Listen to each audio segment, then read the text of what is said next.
কথায় আছে বিপদে বন্ধুর পরিচয়। আর যে লড়াই এই মুহূর্তে মধ্যপ্রাচ্যে চলছে ইরান বনাম ইসরায়েলের মধ্যে, বেসিক্যালি এটা ইরান ইসরায়েলের যুদ্ধ না। ইসরায়েলের পেছনে পশ্চিমা সকল কি বলা হয় নেকড়েরা, তারা কিন্তু অবস্থান করছে।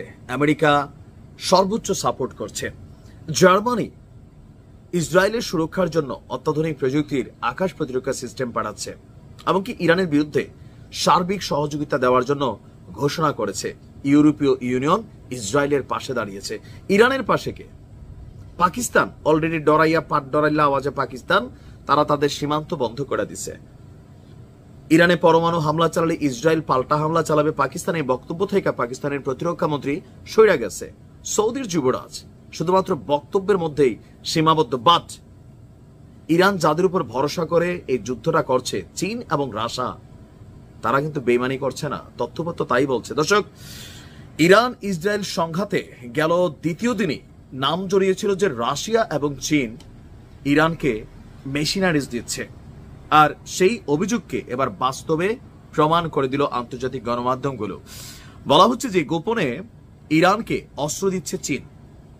ইরানের রাজধানী তেহরানে গতকালকে বেইজিং এর একটি কার্গো বিমান নেমেছে, আর সেই কার্গো বিমানটি নামার পর থেকেই শুরু হয়েছে জল্পনা কল্পনা। মিডিয়ার প্রতিবেদনে দাবি করা হয়েছে এই বিমানটি আকাশে থাকতেই ট্রান্সপন্ডার বন্ধ করে দিয়েছিল ইরান এবং চীনের এই কার্গো বিমানটি, যাতে রাডারে সেই বিমানের অস্তিত্ব ধরা না পড়ে। সেই থেকেই বলা হচ্ছে যে তাহলে কি গোপনে ইরানকে বিপুল পরিমাণ অস্ত্র সরবরাহ করছে চীন? কার্গো বিমান তো বোঝেন, যেগুলো দিয়ে মালামাল বহন করা হয়। এই কার্গো বিমানের মধ্যে যুদ্ধের এই পরিস্থিতিতে কি পাঠিয়েছে চীন? নির্ভরযোগ্য সূত্র না থাকলেও বিভিন্ন গণমাধ্যমগুলো বলছে যে এভাবে ট্রান্সপন্ডার বন্ধ করে ওই বিমানের অবতরণের ঘটনা কোনো সাধারণ ঘটনা নয়, গোপন কোনো অভিযানের দিকেই ইঙ্গিত করে বলে জানিয়েছে গণমাধ্যমগুলো।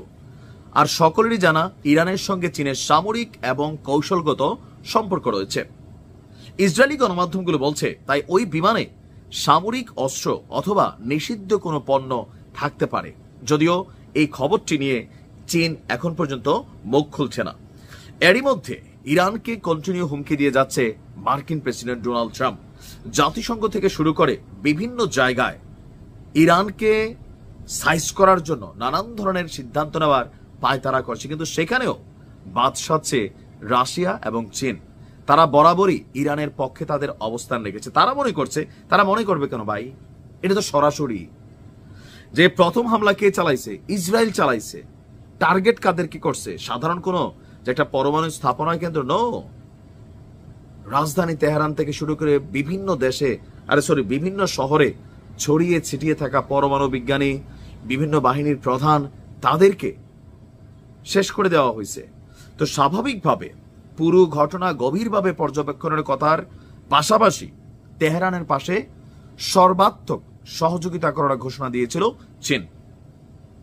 এখন চীন, রাশিয়া, তুরস্ক, পাকিস্তান, সৌদি আরব সহ এই রাষ্ট্রগুলো কথা বললেও আমি বললাম না যে শক্তিশালী ভূমিকায় আছে চীন এবং রাশিয়া। যে ভূমিকাটা আরব রাষ্ট্রগুলো রাখা দরকার, আপনি পাচ্ছেন কারোর কাছ থেকে এরকম বক্তব্য? মুখে মুখে এটা করতে হবে সেটা করতে হবে, কিন্তু পাট ডরাইলে সব।